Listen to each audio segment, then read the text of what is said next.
Good morning mga day, this is Basu, Danyang Vlogger, a day in my life as a content creator at age of 13. Kaya naman mapapasabi ka na lang talaga dito ng ay for the go!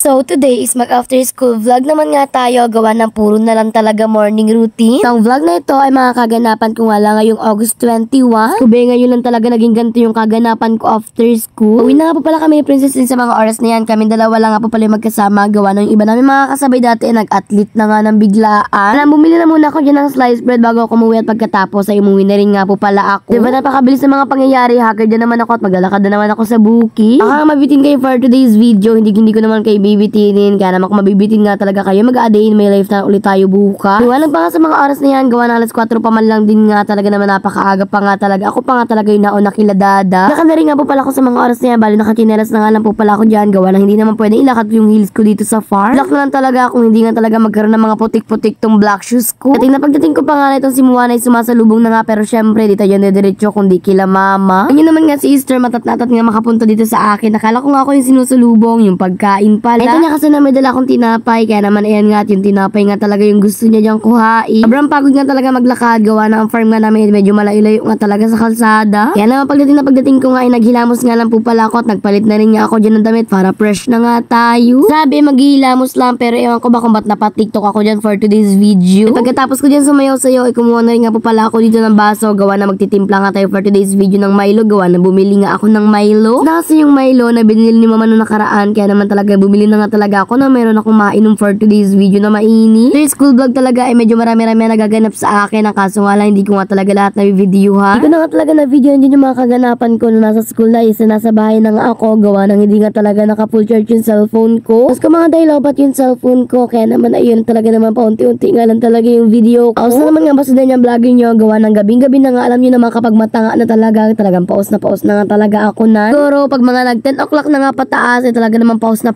talaga ako yun. Ewan ko ba nagbabago talaga yung boses ko. The way sliced bread nga po pala tsaka peanut butter yung pagkain natin for today's video, kaya naman nagpalaman na rin ako niya. Bali itong peanut butter nga po pala yan, handmade nga homemade pala yan ni mama. Sabi nakagawa nga si mama ng peanut butter, gamit lang nga talaga ang food processor. Sana makagawa na rin kayo. Gusto nyo ba ng tutorial? Sabi wala akong masyadong gagawin for today's video, gawa nang wala nga talaga kami masyadong assignment. Meron naman talaga kami assignment, pero talaga minsan nga ginagawa ko na pag may vacant time kapag sinipag ako, pero kapag hindi ako sinisipag magkakape na lang ako pag vacant time. Ang inaayos ko nga yung bag ko, tatanggalan ko nga ito ng mga basura dito. Ay nakita ko nga itong bag ko na meron nga talaga siyang bato. Sabi mga din, nagulat talaga ang person na ito, gawa ng first time ko lang malagayan ng bato sa bag ko. Pero okay lang, gawa ng first time lang naman to, tsaka memories na rin nga talaga to sa buhay ko. Di naman talaga mabubuo ang high school life mo kung walang bato ang bag mo. Nung naman naglagay ng bato sa bag ko, humanda ka sa akin, nalagyan ko rin ng bato ang bag mo.